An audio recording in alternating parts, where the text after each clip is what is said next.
श्री दीपक सिंह।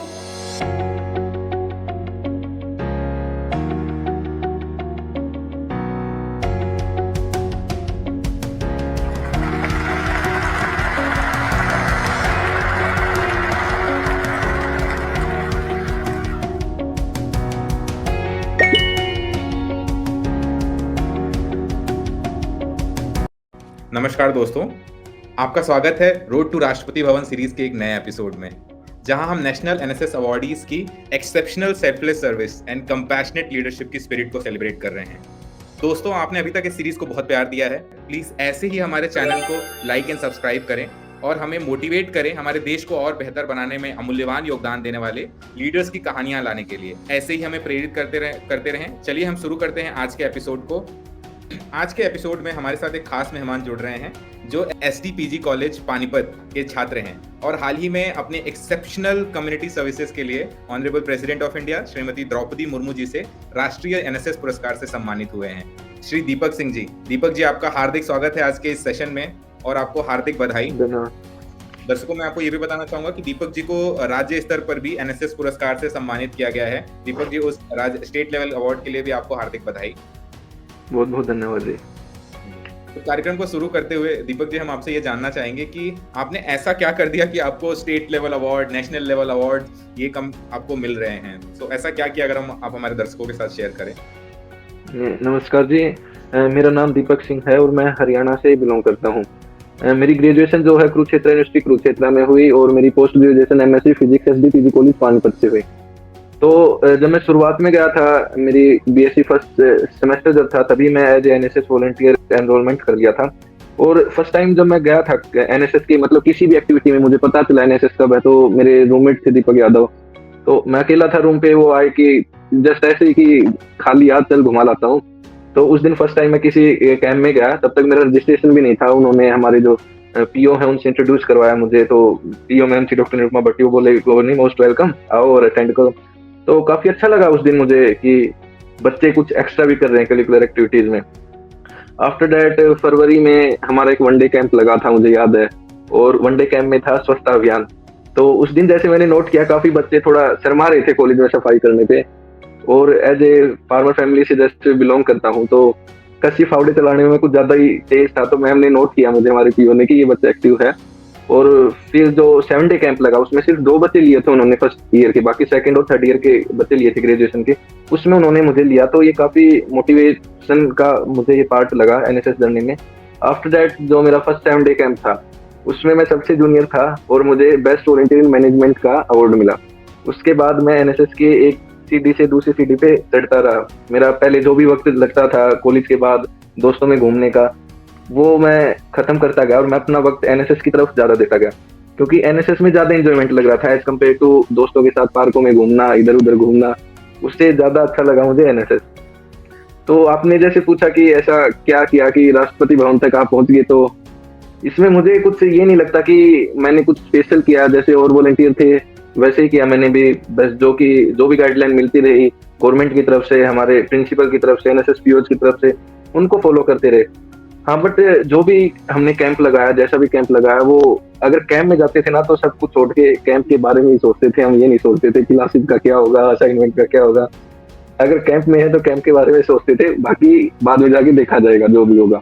और धीरे धीरे एक स्टेप मैं आगे बढ़ता गया और फिर भगवान का आशीर्वाद लगा लो, गुरुजनों का, माता पिता का आशीर्वाद लगा लो कि मैं राष्ट्रपति भवन तक पहुंचा। बहुत बहुत धन्यवाद Deepak ji, and we are really inspired to know your journey. So अब हम आगे सेशन में एक एक करके हम जो आपका पूरा रोड टू राष्ट्रपति भवन है, जो राष्ट्रपति भवन तक की यात्रा है, उसको हम कवर करने का प्रयास करेंगे। सो हमारे दर्शकों के लिए अगर आप हमारे साथ साझा कर सके कि आपका पहला साल एनएसएस में कैसा गुजरा। जैसा आपने तो बताया कि आप कैसे एनएसएस से इंट्रोड्यूस हुए, लेकिन आपके पहले साल में आपने क्या क्या एक्टिविटीज की। पहला साल जब मैं ग्रेजुएशन फर्स्ट ईयर में था, बीएससी फर्स्ट ईयर में, तो ज्यादा एक्टिव वॉलंटियर नहीं था। मैं एज ए नॉर्मल वॉलंटियर था। मैंने 3 या 4 करीबन वनडे कैंप लगाए जो कि कॉलेज में होते थे। हाँ, कैंप जिसमें भी गया मैं एक्टिवली पार्टिसिपेट करता था उस दिन। उसके बाद जैसे मैंने बताया कि मुझे 7 डे कैंप में मौका मिला, 2 ही बच्चे लिए थे पूरे कॉलेज में फर्स्ट ईयर के। एक्चुअली हमारे जो कॉलेज है आईएचएस कुरुक्षेत्र यूनिवर्सिटी, उसमें थोड़ा रस ज्यादा है बच्चों का, तो सीटें लिमिटेड थी। 2 बच्चों को मौका दिया हमारे पीओज ने, और उसमें मुझे बेस्ट एनएसएस वॉलंटियर मैनेजमेंट का अवार्ड मिला। तो वहां से मैं मोटिवेट हुआ कि कुछ तो है मुझ में भी।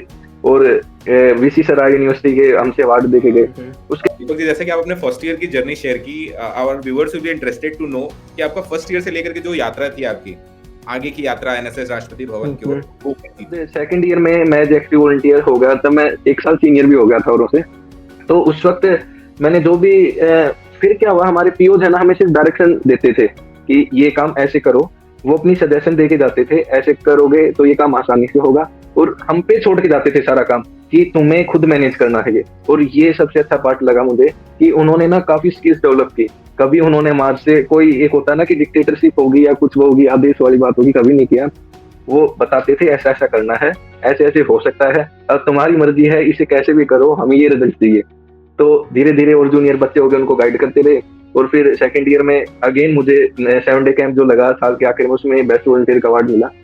उसके बाद जब मैं थर्ड ईयर में हुआ, थर्ड ईयर की जो शुरुआत, सेकंड ईयर के एग्जाम और थर्ड ईयर स्टार्ट होने से पहले 1.5 महीने की जो वैकेशन पड़ती है, समर वैकेशन, उसमें हमारा एक कैंप आया, स्वच्छ भारत समर इंटर्नशिप। और वो हमारा कुरुक्षेत्र यूनिवर्सिटी के पास ही एक गाँव है मिर्जापुर, वो वहां पर लगा। और उस काफी बड़ा गाँव है, अप्रोक्स 12,000 वोट है उस गाँव में। तो उस गाँव में सबसे जो बड़ा कैंप लगा लो, या जिसमें मेरी सबसे ज्यादा इंटरेक्शन हुई वो पब्लिक के साथ, वो कैंप था। हमने 1-1.5 महीने अच्छे से कैंप लगाया, एक एक घर को हमने कवर किया, स्वच्छता के बारे में सबसे बताया। और काफी नई चीजें पता चली कि पहले हमारा भी ये था कि गवर्नमेंट काम ही नहीं करती, लेकिन जब हम विलेज में गए, हमने देखा, सरपंच ने बताया काफी चीजें। जैसे उन सरपंच ने बताया कि जी देखो वहां पे बाथरूम मैंने बनवाया था, आप देख के आओ, वो बाथरूम पब्लिक ने तोड़ दिया।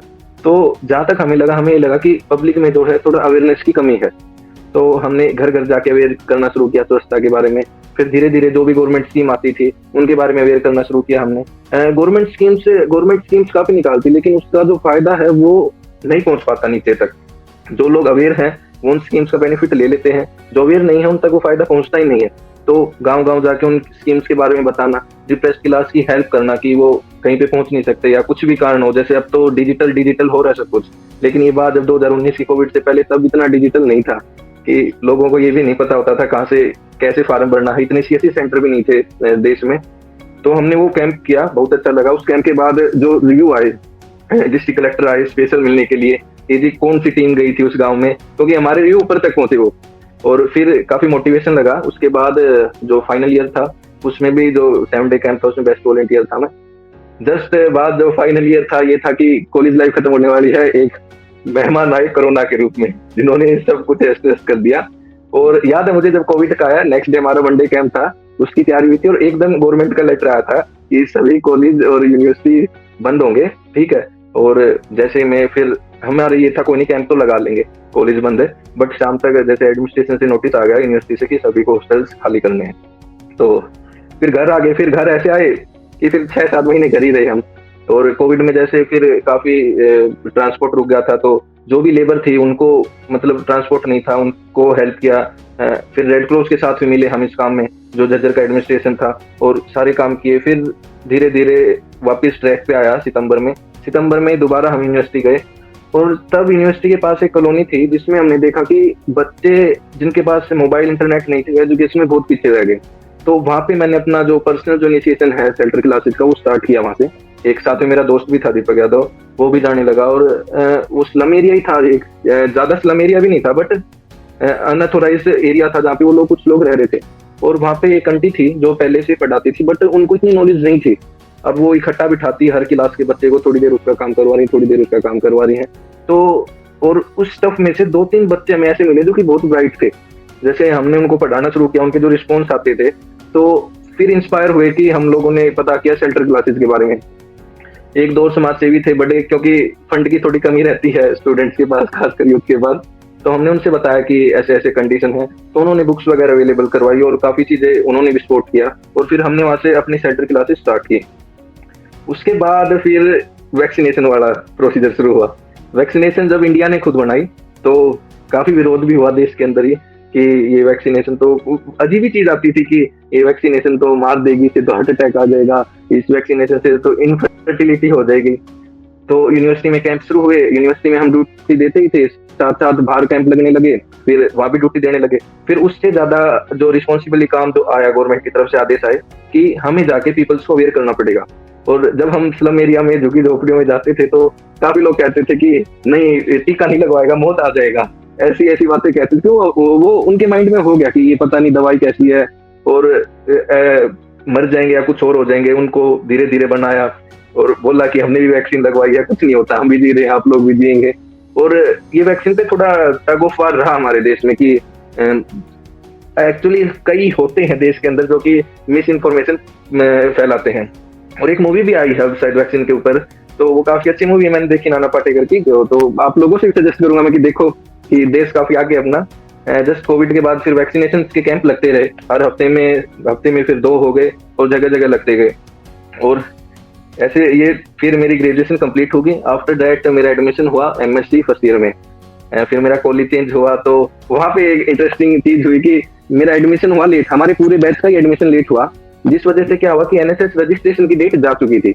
अब मुझे एनएसएस में रजिस्ट्रेशन करवाना था, तो कॉलेज में काफी रिक्वेस्ट की, बताया कि सर मेरी अचीवमेंट ये है, तो बोले ठीक है कर लेंगे, हमें एक फाइल चलाएगी अलग से, वीसीयूसी ने साइन किया। फिर दिक्कत आई कि एनएसएस में कंडीशन होती है कि हर साल 120 घंटे पूरे होने चाहिए, तो 7 डे कैंप तो रहता था, बट वो 1 डे कैंप जो कॉलेज मिला एसडीपीजी कॉलेज, उसके जो पीए तो इतने अच्छे थे कि सिर्फ मेरे लिए कि इसका आवर्स पूरे हो जाए एनएसएस के, उन्होंने 1 डे कैंप ज्यादा करवाए, मतलब हफ्ते में 2-2 कैंप लगवाए कि एक बच्चा है इसके भी हो जाएंगे पूरे इस बहाने। तो फिर धीरे धीरे करते गए और जितने भी मेरे कैंप लगाए, जैसे नेशनल लेवल लगाए, स्टेट लेवल लगाए, यूनिवर्सिटी लेवल लगाए, मैक्स हर एक कैंप में मैं as a best volunteer select हुआ, एक्सेप्ट 1 कैंप था स्टेट लेवल कैंप हरियाणा में जींद में, उसमें कोई ऐसा अवार्ड नहीं था बेस्ट वॉलंटियर का। उनका कहना था कि सभी बेस्ट है, और बहुत अच्छी बात लगी मुझे कि सभी बेस्ट वॉलंटियर है, क्योंकि सब जितने अपना अपना है अपना तो फुल एफर्ट देते ही हैं। उसके बाद एक कैंप लगा एनआईसी 2021 में। वो मैं आपको यहाँ रोकना चाहूंगा। मैं जैसा कि आपने अपनी ये जर्नी शेयर किया कि फर्स्ट ईयर के बाद कैसे आप एक आप अंडर ग्रेजुएट से पोस्ट ग्रेजुएट गए और वो अपनी जर्नी बहुत एक्साइटिंग जर्नी शेयर की। मैं आपसे ये जानना चाहूंगा कि इस जर्नी के दौरान जब एनएसएस में आप सोचते हैं तो आपको कुछ चेहरे, कौन से ऐसे चेहरे स्टैंड आउट माइंड में आते हैं जो जिसने आपके पीछे लग करके आपको सपोर्ट किया कैंप्स के दौरान? जो कई बार होता है आप डिमोटिवेटेड होते हैं या आप में एनर्जी नहीं होती है, तो कुछ ऐसी पॉजिटिव एनर्जी होती है जो आपके साथ होती हैं। कुछ अगर ऐसे नाम अगर वॉलंटियर्स के आप शेयर करना चाहें हमारे साथ, दोस्त के या अपने प्रोफेसर्स के। तो जैसे मैं ग्रेजुएशन में था उस वक्त मेरा एक दोस्त था दीपक यादव, जो हमेशा मेरे साथ रहता था, हमेशा एक्चुअली वो 1 साल सीनियर था। उसके बाद एक मेरे पीओ थे डॉक्टर निरुपमा भट्टी, तो उन्होंने एक जगह बहुत मोटिवेट किया मुझे। कई बार क्या होता था कैंप लग रहा है और कैंप में आप देखोगे कि 2-3 बच्चे 5-10 बच्चे ही काम कर रहे हैं, बाकी नहीं कर रहे, तो मेरी शिकायत रहती थी हमेशा मैम से कि मैम हम ही क्यों काम कर रहे हैं, और मैम ने कुछ नहीं कहा, काफी बार शिकायत की मैंने। फिर मैम ने एक दिन लाइव एग्जाम्पल दिया मुझसे कि बेटा जो कुछ अलग करते हैं ना वो आगे बढ़ते हैं। उस दिन से मुझे ये हो गया कि कोई कुछ करे, जो आपकी ड्यूटी है उसे आप पूरा करें। तो हमारी पीओ थी डॉक्टर निरुपमा भट्टी, वो बहुत अच्छी थी, बहुत मोटिवेट करती थी, और इवन वो जो कल्चर वैल्यू है वो वॉलंटियर्स में डालती थी। एक हमारे डॉक्टर रामचंद्र थे, वो के संस्कृत के टीचर थे और ज्ञान का भंडार थे वो। उसके बाद हमारे जो यूनिवर्सिटी के एनएसएस प्रोग्राम कोऑर्डिनेटर थे, उन्होंने तो हर जगह हमें सपोर्ट किया है। और इवन कॉलेज में ये नहीं होता कि बच्चे को डांट दो या पीट दो, वो जब हमें डांटते थे इतनी बुरी तरह डांटते थे बस पूछो मत। और जिस दिन राष्ट्रपति भवन में था मुझे यही बात याद आ रही थी कि उन्हीं डांटों की वजह से मैं यहाँ तक पहुंच गया। आफ्टर दैट एमएससी में मैं हुआ, उसमें बताया कि पीओज ने बहुत सपोर्ट किया मुझे। डॉक्टर राकेश गर्ग थे, डॉक्टर संतोष त्रिता थी, और सबसे ज्यादा अगर मैं कहूँ इस जर्नी में अगर किसी ने सपोर्ट किया तो फॉर्मर स्टेट एनएसएस ऑफिसर थे हरियाणा के डॉक्टर भगत सिंह, जो कि हिसार एग्रीकल्चर यूनिवर्सिटी से बिलोंग्स करते हैं। तो इवन आज तक मुझे भी नहीं पता उन्होंने मुझ में क्या देखा क्या नहीं देखा, उन्होंने हर स्टेप पे मुझे सपोर्ट किया, ठीक है, कभी डांटा भी नहीं है। और वो है ना बहुत सिंपल लिविंग वाले बंदे हैं, जो कि बातें हमने पढ़ी थी ना महापुरुषों की किताब में कि इतने सिंपल लोग थे, वो एक्चुअली में हमने उनमें रियलाइज की है कि इतना बड़ा ऑफिसर भी इतना सिंपल हो सकता है। और पहले बहुत शौक था मैं भी कि सजने धजने का, जब से डॉक्टर भगत सिंह से मिले हम, तो जैसे वो सिंपल रहते हैं हमें भी वैसा ही सिंपल रहना पसंद आता है। तो ये कुछ चेहरे हैं जिन्होंने हमेशा मुझे सपोर्ट किया, और अगर ये नहीं होते तो शायद नहीं पहुंचता मैं इतनी दूर तक। दीपक जी, अगर आप शेयर करना चाहें कि एनएसएस को याद करते हैं आपके माइंड में कोई एक कलर या कोई एक शब्द जो आपके मन में आता है? एक्चुअली अगर शब्द आए एनएसएस को याद करते, एनर्जी याद आती है मुझे तो। और कलर कोई एक? कलर सैफरॉन कलर मेरा फेवरेट है, तो वही मुझे याद आता है। दीपक जी, कई बार हम ऐसा देखते हैं कि हमारी एनएसएस जर्नी होती है, क्योंकि ये राष्ट्रपति भवन तक पहुंचने की यात्रा एक तपस्या से कम नहीं है। तो अगर हम देखते हैं कि अब वो मोमेंटम मिलता है हमारी एनएसएस जर्नी को, एक ऐसा लगता है कि अब हम आगे बढ़ रहे हैं, अब हम अपनी टीम को इन्फ्लुएंस कर पा रहे हैं, लीड कर पा रहे हैं। तो आपको कब लगा एनएसएस जर्नी में आपको कि आप एक मोमेंटम जनरेट कर रहे हैं एनएसएस में? जब 2019 में था, मैं अपने ग्रेजुएशन के सेकंड ईयर की लास्ट में, तो एनआईसी लगा था एक जामिया मिलिया इस्लामिया यूनिवर्सिटी में, उसमें मेरा सिलेक्शन हुआ और उस कैंप में मैं हरियाणा टीम का कैप्टन था।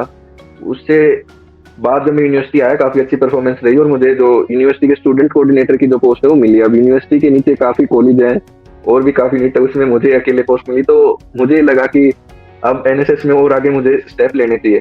आफ्टर दैट जो हमारी टीम थी, एक सुपर 30 टीम थी यूनिवर्सिटी, कुरुक्षेत्र यूनिवर्सिटी की, उसको भी मैं लीड करता था। तो उसमें 30 के 30 बंदे ऐसे थे, उनको कुछ मतलब नहीं था किस क्लास में है, कहाँ पे है, शायद क्लास के किसी दोस्त से उनकी बनती ना, उनका दोस्ताना और जो था ग्रुप वही था। एनएसएस का कैंप होना हो, शाम को उनको जरूर मिलना चाहिए कि तफरी पे अपनी बातें करना। तो ये थोड़ा लगा मुझे कि काफी सपोर्ट किया और इसमें टीचर्स बहुत पीछे थे। उसके बाद एनआईसी 2021 में कुरुक्षेत्र यूनिवर्सिटी कुरुक्षेत्र ने हेल्ड किया, उसमें जो भी ऑर्गेनाइजिंग टीम का हेड मुझे बनाया गया और उस वक्त सारा कैंप मैंने संभाला वो। तो उस वक्त लगा कि कुछ तो दम है कि इतनी बड़ी रिस्पॉन्सिबिलिटी दी और हमने निभाई वो पूरी की पूरी। और आफ्टर दैट एक कैंप और था जो कि बीच में कुरुक्षेत्र यूनिवर्सिटी ने हेल्ड किया था फरवरी 2020 में, साउथ फेस्ट के नाम से। ये साउथ एशियन यूनिवर्सिटी का यूथ फेस्टिवल होता है और वो इंडिया को ऑर्गेनाइज करना था और इंडिया के अंदर कुरुक्षेत्र यूनिवर्सिटी को मौका मिला ये। उसमें फिर कुरुक्षेत्र यूनिवर्सिटी ने एनएसएस वॉलंटियर्स को ढूंढा कि वही कर सकते हैं वॉलंटियर्स का काम अच्छे से, फिर वो कैंप किया। उसमें भी मैं स्टूडेंट कन्वीनर रहा और एक इंटरनेशनल कैंप ऑर्गेनाइज किया। तो ये कुछ कैंप्स थे जिसमें मुझे लगा कि ये फील्ड और आगे चलना चाहिए मुझे, और काफी कुछ सीखा मैंने इन कैंप्स में, जैसे मैनेजमेंट स्किल है और एट दी स्पॉट कोई भी डिसीजन कैसे लेते हैं, क्योंकि कैंप में कुछ, एक तो एनएसएस का बजट कुछ खींचा रहता है, तो कम बजट में प्रोग्राम अच्छे से अच्छा करना, ये भी थोड़ा सीखना पड़ता है। तो हर पर्टिकुलर टाइम पे क्या डिसीजन लेना, कैसे डिसीजन लेना है, ये काफी कुछ सीखने को मिला इनमें। राइट। सो जैसा कि जितने आपने कैंप्स के एक्सपीरियंस शेयर किए, इट सीम्स लाइक कि आपने event management, program management, stakeholder management, ये सारे जो कोर स्किल्स हैं आप में इम्बाइब्ड हो गए होंगी अब तक, तो आई एम श्योर। बिल्कुल। राइट। सो जो मेरा नेक्स्ट क्वेश्चन है कि ये जो आपकी यात्रा रही राष्ट्रपति भवन तक, उसमें बहुत सारे चैलेंजेस एंड ऑब्स्टिकल्स भी आए होंगे। सो आपको क्या लगता है कि कुछ प्रमुख चैलेंजेस एंड ऑब्स्टिकल्स जो आपको आपकी जर्नी में आए, हमारे व्यूअर्स के साथ अगर आप साझा करें? मेनली अगर मैं चैलेंजेस की कहूँ तो एक तो चैलेंज ये आता है कि इसमें अगर कोई बच्चा ज्यादा खेलने कूदने में रहता है तो वो पढ़ाई को मैनेज नहीं कर पाता कई बार। जैसे शुरुआत में मुझे भी हुआ था कि मैं पढ़ाई से थोड़ा दूर हो गया था। वैसे एक्चुअली बताऊं तो पढ़ाई में ज्यादा इंटरेस्ट मेरा ज्यादा है नहीं है, एवरेज स्टूडेंट था कभी से। लेकिन हाँ, एनएसएस में ज्वाइन होने के बाद बाहर घूमना बंद कर दिया था मैंने, क्या तो पढ़ाई या फिर एनएसएस की एक्टिविटीज। तो यही था ऑब्स्टेकल। एक तो ये होगा कि हाँ, बच्चे को ना थोड़ा मैनेज करना चाहिए कि अगर वो एक्टिविटी कर रहे हैं तो मूवी देखना जरूरी नहीं है, मूवी से ज्यादा जो एंजॉयमेंट है एनएसएस कैंप में हो जाता है। तो अपने पढ़ो और एनएसएस की एक्टिविटी में रहो। और जो कि और मैं आपको एक प्रॉमिस करता हूँ कि आपके कॉलेज लाइफ की अगर कोई सबसे अच्छी कोई भी मेमोरी होगी ना, वो अगर एनएसएस वॉलंटियर है तो आपकी वहीं से निकली होगी कुछ ना कुछ। आफ्टर दैट मुझे एक चैलेंज ये भी फेस करना पड़ा कि मेरे फादर को ज्यादा एनएसएस पसंद नहीं थी। तो जितने भी अगर मैं कैंप में गया हूँ यूनिवर्सिटी से बाहर, वैसे तो हॉस्टल में था, वो तो लग जाता था, यूनिवर्सिटी हमारा हमेशा यही कह के जाता था कि कोई एजुकेशन की वर्कशॉप है तभी परमिशन मिलती थी जाने के लिए। तो ऐसे मैंने कैंप लगाए। और थोड़ा पढ़ाई से ज्यादा रिलेटेड अगर कहूँ तो थोड़ा एमएससी में जब बच्चे हो जाते हैं तो एमएससी में काफी कुछ पढ़ना पड़ता है, तो थोड़ी सी दिक्कत हुई थी मैनेज करने में। बट हमारी जो एचओडी मैम थी डॉक्टर चेतना नरूला, उन्होंने काफी सपोर्ट किया। वो बोलते थे अगर कैंप में जा रहे हो तो जाओ, अगर सिलेबस रह जाता तो मैं बाद में पूरा करवा दूंगी स्टाफ रूम में, तो उसकी चिंता मत करना। तो टीचर्स ने सभी ने मिलकर सपोर्ट किया, तभी इस मुकाम तक मैं पहुंचा। बाकी कोई चैलेंजेस नहीं है एनएसएस में, ये इंजॉयमेंट का ही प्रोसेस है। ठीक है, अगर आप जिम्मेदारी से ईमानदारी से अगर एनएसएस में रहते हैं तो बहुत अच्छी स्किल सीखेंगे और बहुत अच्छा एंजॉयमेंट है इसमें। इवन अगर आप ट्रिप पे जाओ उसमें इतना एंजॉयमेंट नहीं है जितना कि एक एनएसएस कैंप में एंजॉयमेंट है। सो जैसा कि दीपक जी हम ये देख पा रहे हैं कि आपको मैनेज करना पड़ता है साथ में अपने पढ़ाई के साथ साथ में एक्स्ट्रा करिकुलर एक्टिविटीज। कई बार पेरेंट्स के माइंड में ऐसा लगता है कि बच्चा कहीं इस डायरेक्शन में ही पढ़ाई ना छूट जाए। तो आपको क्या लगता है कि इस जर्नी में एक्स्ट्रा करिकुलर एक्टिविटीज में जो हमारी पर्सनालिटी डेवलप हो रही है वो बहुत जरूरी है हमारे कैरियर के लिए, साथ ही साथ ये जो हम एजुकेशन जिसमें हम ग्रहण कर रहे हैं उसका भी स्पेशलाइजेशन बहुत इंपॉर्टेंस रखता है। मैं आपसे ये जानना चाहूंगा कि पेरेंट्स एंड टीचर्स का क्या रोल है आपकी जर्नी में, उनको किस तरीके से योगदान दे सकते हैं? एक्चुअली पेरेंट्स को भी ये चीज सोचनी चाहिए पहले। जब एक्चुअली बात ये, जब हमारे पेरेंट्स पढ़ते थे तो जो एजुकेशन पॉलिसी थी उसमें यही था कि सिर्फ पढ़ाई करो, ज्यादा प्रैक्टिकल वर्क पे फोकस नहीं किया गया। तो उनका माइंड कंसेप्ट उसी तरीके का, जैसे मेरे फादर का भी ये था कि अगर एनएसएस में जाएगा तो टाइम की वेस्टेज है, उससे अच्छा ये पढ़ता क्यों नहीं। और टीचर्स का भी अब जैसे न्यू एजुकेशन पॉलिसी आई उसमें तो ये एनएसएस और ये एक्स्ट्रा करिकुलर एक्टिविटी कंपलसरी कर दी, कुछ ना कुछ बच्चे को लेना होगा। और ये जो भी एक्टिविटी होती है ये आपकी पर्सनैलिटी को इम्प्रूव करती हैं, आपके बोलने का तरीका है उसको इम्प्रूवमेंट करते हैं, आपकी कम्युनिकेशन अच्छी करती हैं, आप अपनी कोई भी विचार रख सकते हैं। कई बच्चों को हम देखते थे कि वो अपनी बात कह ही नहीं पाते थे, इवन कॉलेज में आगे यूनिवर्सिटी कैंपस विश्वविद्यालय में पढ़ रहे हैं और वो क्लास में अपने क्वेश्चन भी पुट अप नहीं कर पाते थे। तो फिर कहाँ करेंगे वो आगे, कहाँ जॉब करेंगे, कम्युनिकेशन स्किल ही नहीं होगा तो किस फील्ड में जाएंगे वो। और टीचर्स जो होते हैं, टीचर्स ही सब कुछ है। द्रोणाचार्य थे तो अर्जुन था, ठीक है। तो मैं जो कुछ हूँ मेरी टीचर्स की वजह से है। एक एक स्टेप पे उन्होंने सपोर्ट किया है, काफी कुछ उन्होंने कॉम्प्रोमाइज भी की, काफी चीजें ही की। इवन कई बार जिद कर लेता था मैं किसी चीज की, तो वो जिद को ऐसे मानते थे जैसे मैं उनका खुद का ही बेटा हूँ। कभी उन्होंने कुछ ऑब्जेक्शन नहीं किए कि मुझे कैंप में जाना है। तो पीओ कई बार कहते हुए पीछे भी गया था, तू ठीक है, तेरी एचओडी मना कर रही थी कि अटेंडेंस कम है, तो कुछ ना कुछ बना बुनो के उनसे मैं मैनेज करवा लेता था कि एक बार और जाने दो, मैं सिलेबस कवर कर लूंगा अपना। सो इन पेरेंट्स एंड टीचर्स का क्या रिएक्शन था जब उनको पता चला कि आपको नेशनल अवार्ड मिल रहा है राष्ट्रपति भवन में? तो एक्चुअली जो मेरे पीओ थे उनको नॉलेज थी कि जैसे कि मैंने अप्लाई कर रखा नेशनल अवार्ड के लिए, तो वो वेट में थे और उनका डेली आता था फोन सुबह सुबह, जैसे वो कॉलेज में आते थे 9 बजे कि आया रिजल्ट। मैं कहा नहीं आया सर। फिर शाम को 5 बजे आता फोन, आया रिजल्ट? मैं सर नहीं आया रिजल्ट। पेरेंट्स को इतना नहीं था नॉलेज में कि कुछ अप्लाई कर रखा है। आफ्टर दैट जिस दिन रिजल्ट आया, दिन छिप चुका था, ये बात है 25 सितंबर की, जिस दिन लिस्ट आई हो। तो घर पे आके बताए तो पापा का खुशी का ठिकाना नहीं था उस दिन। वैसे तो हमेशा रोकते थे वो पापा, और मम्मी हमेशा ही खुश रहती है मुझे देख के। और टीचर तो खुशी के मारे इतने पागल हो गए थे कि उन्होंने, जैसे मैं पास आउट हो चुका था जुलाई 2022 में, मैं अपने घर ही था। कॉलेज एक्चुअली 150 किलोमीटर दूर है मेरे होम टाउन से। तो उन्होंने पूरे पानीपत जिले में ढिंढोरा पीट रखा कि हमारे बच्चे को नेशनल अवार्ड मिल गया, नेशनल अवार्ड मिल गया। और वो तो रोके ही नहीं रुक रहे थे मेरे पीओ की, मुझे नहीं मिला है, उनको खुद ही मिला अवार्ड। वो यूनिवर्सिटी की एक ऑनरशिप आती है ना कि हमारे बच्चे को अवार्ड मिला है, तो उस तरीके से ही जॉली वो चीजें होती है। अब चलते हैं आपके एक्सपीरियंस पे, जैसे कि आप उन 40 लाख वॉलंटियर्स में से एक वॉलंटियर बने जो आपको राष्ट्रीय पुरस्कार मिल रहा है, तो आपका क्या फीलिंग था जब आप राष्ट्रपति भवन पहुंचे? राष्ट्रपति से पुरस्कार लेने के दौरान आपके मन में क्या चल रहा था? एक्चुअली अगर मैं बाई क्लियर अगर साफ साफ बताऊं, पहले मुझे ज्यादा नॉलेज नहीं थी कि ऐसे भी अप्लाई होता है कोई अवार्ड। पहले ये था कि वॉलंटियर है, बस काम कर रहे हैं, छोटी छोटी खुशियां मिल रही हैं कि उस कैंप में गए वो अवार्ड मिल गया। फिर पता चला कि ऐसे होता है। और जब मैं पास आउट हुआ था लास्ट ईयर, एक्चुअली नॉमिनेशन नहीं निकले थे इस अवार्ड के लिए, तो मैं वेट में था कि कब नॉमिनेशन निकलेंगे, कब अप्लाई करूंगा। पूरा साल मैंने वेट किया, इवन तब भी मैं खाली बैठता था। तो मेरे माइंड में यही एक ड्रीम रहता था कि नेशनल अवार्ड कैसे मिलेगा, मिलेगा या नहीं मिलेगा। फिर एक साल बाद नॉमिनेशन निकले, मैंने अप्लाई किया। फिर थोड़ा मन में भी रहता है अप्लाई करने के बाद कि क्या होगा क्या नहीं होगा। फिर चलो मन को शांत किया मंदिर में जाकर, जो होगा जैसा होगा, अगर किया होगा तूने उस लायक काम तो मिल जाएगा, अदरवाइज नहीं मिलेगा। और जब मुझे चिट्ठी आई मेरे पास तो बस खुशी का ठिकाना ही नहीं था मेरा, कि मैं जमीन पे पैर छे नहीं आसमान पे उठ रहा था कि जो मेरा ड्रीम था 6-7 साल का वो एकदम से ट्रू हो गया। और आफ्टर दैट जब मैं राष्ट्रपति भवन में गया तो मैं ना, जो एक ड्रीम होता है ना, वो जब सच होता तो कैसी फील होती है, वो फील शायद शब्दों में बयान नहीं की जा सकती। कि अलग ही फील था कि जैसे बोलते हैं ना कि गूंगा गुड़ का स्वाद नहीं बता सकता, जैसे गूंगे ने गुड़ खा लिया तो वो बस बोलता रहता कि पता नहीं क्या खा लिया, वो एक्सप्लेन नहीं कर पाता। तो वही मेरे साथ था कि जैसे राष्ट्रपति भवन में जब था तो मेरा 6 साल का ड्रीम ट्रू हो रहा था। और काफी जो है मैंने चीजें भी छोड़ी इसके लिए, एनएसएस के लिए। मौज मस्ती मैंने स्पेशली छोड़ी, जो मेरे दोस्त थे वो मौज मस्ती करते थे, तो काफी अच्छा लगा। इसका मैं शब्दों में बयान नहीं कर सकता, वो फीलिंग अलग ही होती है कि जब आपका सपना सच होता है।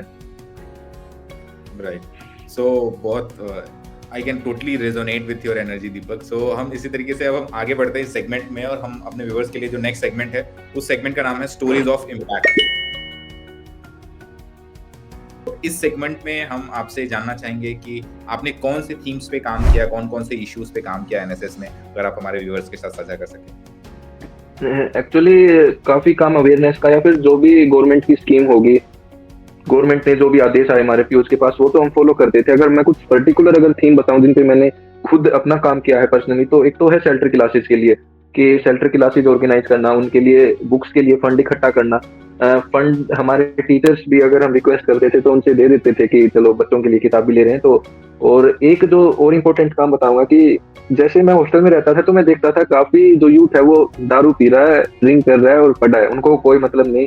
ड्रिंक करके 10 बजे के बाद वो पागल हो जा रहे हैं। अब एक छोटी सी स्टोरी बताऊंगा। किसी देश के पास मेटल है, किसी देश के पास पेट्रोलियम है जो उनकी कमाई का संसाधन है। इंडिया के पास यूथ सबसे ज्यादा है और जो भी बाहर की ताकतें हैं वो कोशिश करते हैं कि ये यूथ डाउन हो जाए। उसके लिए सबसे अच्छा अगर इंडिया को मारना कि नशा फैला दो और यूथ उसी में खराब हो जाएगा। तो मेरा जो फ्रेंड सर्कल था काफी बड़ा था, उसमें भी काफी थे जो कि ड्रिंक वगैरह करते थे, तो उनको मैंने छुड़वाने की कोशिश की।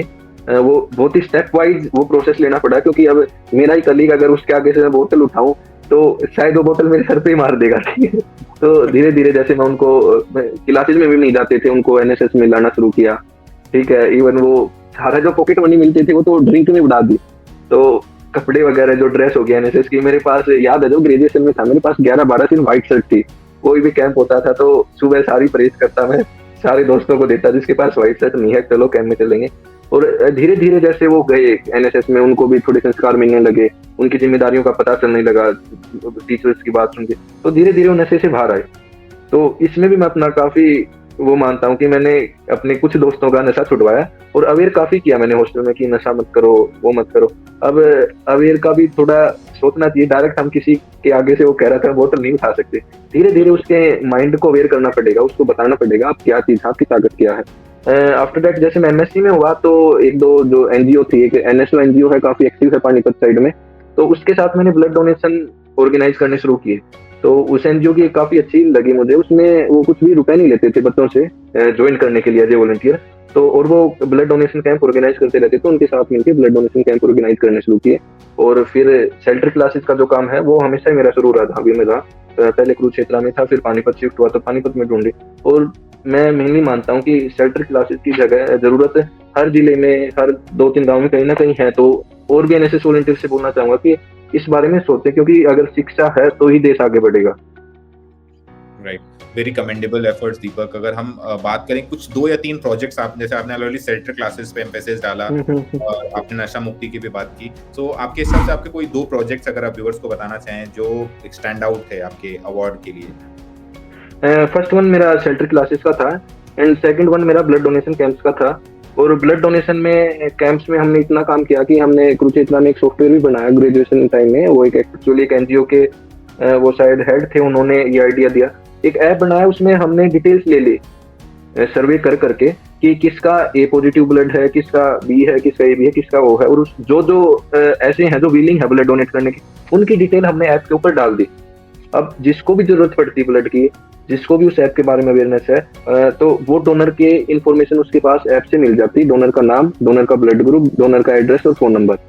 उसके बाद जैसे कोविड में प्लाज्मा का, ब्लड डोनेशन का और प्लाज्मा का काफी रहा, तो ये भी एनएसओ एनजीओ के साथ हमने मिलकर काफी डोनेट किए प्लाज्मा, अवेयर किया लोगों को कि डोनेट करें टाइम टाइम पे, कभी भी इमरजेंसी होती। इवन अभी यूनिवर्सिटी छोड़ दी तो कभी ना कभी मैसेज आ ही जाता है किसी ना किसी का ब्लड चाहिए, तो हम भी वहाँ पे जो जूनियर उनसे कहते हैं कि इतनी यूनिट ब्लड चाहिए और वो अरेंज करवा देते हैं। इवन अगर नहीं होता है, कोई ना कोई डोनर पूछा, इतने व्हाट्सएप ग्रुप बने हुए हैं कि व्हाट्सएप ग्रुप में डाल देते हैं कि इसका डोनर चाहिए।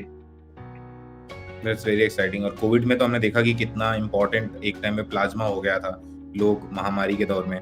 सो अब हम इसी तरीके से आगे बढ़ते हुए आपसे ये जानना चाहेंगे कि कुछ जैसे कई बार हम काम करते हैं इश्यूज के साथ में, तो हमको लगता है कि इस प्रॉब्लम को सॉल्व करना बहुत जरूरी है।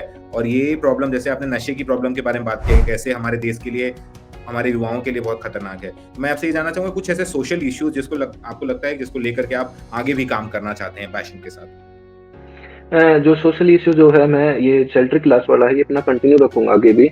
और इवन मेरा फील्ड भी टीचिंग का रहने वाला आगे एज ए जॉब में, तो शेल्टर क्लासेस वाला जो काम है वो अपना मैं आगे तक रखूंगा। कभी भी जरूरत होगी किसी को भी तो मैं प्रोवाइड करूंगा। और जो शेल्टर क्लास का सबसे पहले अगर मैं इनिशिएशन बताऊं, जैसे मैंने बताया था कोविड टाइम में मैंने शुरू की, लेकिन उससे पहले भी एक इनिशिएशन हुआ था कि जो हमारे मैथ्स के जो वर्कर थे ना, उन्होंने फर्स्ट टाइम अपने बेटे को मेरे पास भेजा था। वो 9th क्लास में था, मुझे याद है कि ये बीमार हो गया था, 1-1.5 महीने स्कूल नहीं जा पाया, तो इसकी साइंस कवर करवा दो, बाकी तो मेरी वाइफ करवा लेती है। तो वो जब आया वो बच्चा और उसको मैं टाइम निकाल के पढ़ाता, तो वहाँ से एक्चुअली ट्यूशन देना या फिर टीचिंग का लगा लो, वहीं से मैंने स्टार्ट किया। उस बच्चे को मैंने पढ़ाया और काफी अच्छा लगा। फिर वही प्रेरणा थी कि कोविड के बाद शेल्टर क्लासेस चलाने के लिए, जो कि काम आई मेरे। राइट, सो जैसा हम देख सकते हैं कि कौन सी इसी दौरान जो आपकी इतनी लंबी जर्नी रही है, लंबी यात्रा रही है एनएसएस अवार्ड की, तो आपके हिसाब से आपने बहुत सारी स्किल्स ऑलरेडी बताई हैं मैनेजमेंट रिलेटेड, बट हम ये जानना चाहेंगे कोई 4 स्किल्स जो आपने डेवलप की एनएसएस के थ्रू, जो आपको आगे करियर में हेल्प करने वाली है। एक्चुअली अगर मैं स्किल्स के बारे में बताऊं तो जो कि पर्सनैलिटी मेरी काफी इंप्रूव हुई है।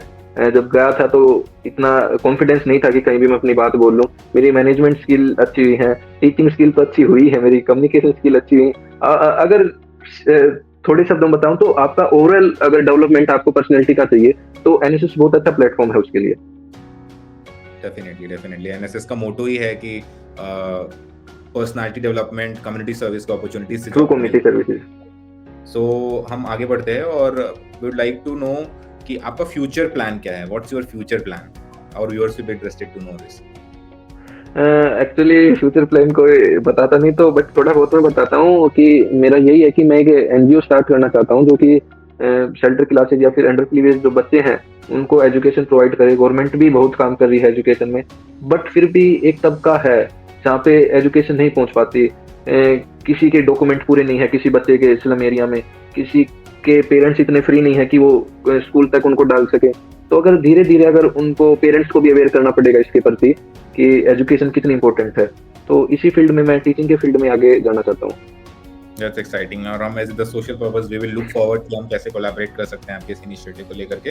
सो राइट, मैं आपसे अब हम अपने सेशन के लास्ट सेगमेंट में आ गए हैं जहाँ पे we will be like to know कि आपका मैसेज हमारे जो करंट एनएसएस वॉलंटियर्स हैं उनको अगर आप कुछ मैसेज शेयर करना चाहें तो that will be great.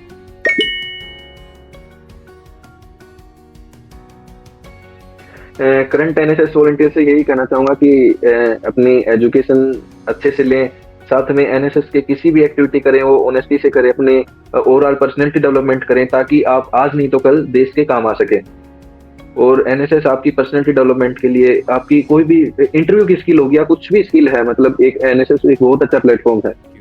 So thank you very much Deepak for giving your invaluable time. With this we had come to our last of this session and I would request you अगर कोई आपका last remark हो, कुछ आप share करना चाहें हमारे viewers के साथ, तो उसके साथ ही हम इस सेशन का समापन करेंगे। लास्ट रिमार्क यही है, आप अगर कोई भी स्टूडेंट है उसको अपने आप को किसी भी करिकुलर एक्टिविटी में, मैं यही फोर्स नहीं करूंगा मैं एनएसएस में हूँ तो आप एनएसएस में आए, आप किसी भी एक्स्ट्रा करिकुलर एक्टिविटी कोई भी, ये भी काफी कैंप बने होते हैं उनमें रेड क्रॉस हो गया, एनएसएस हो गया, रेड रिबन क्लब हो गया, किसी में भी अपने आप को एनरोल करिए और अपनी पर्सनैलिटी डेवलप करिए विद एजुकेशन, तभी आप आगे देश के काम आएंगे।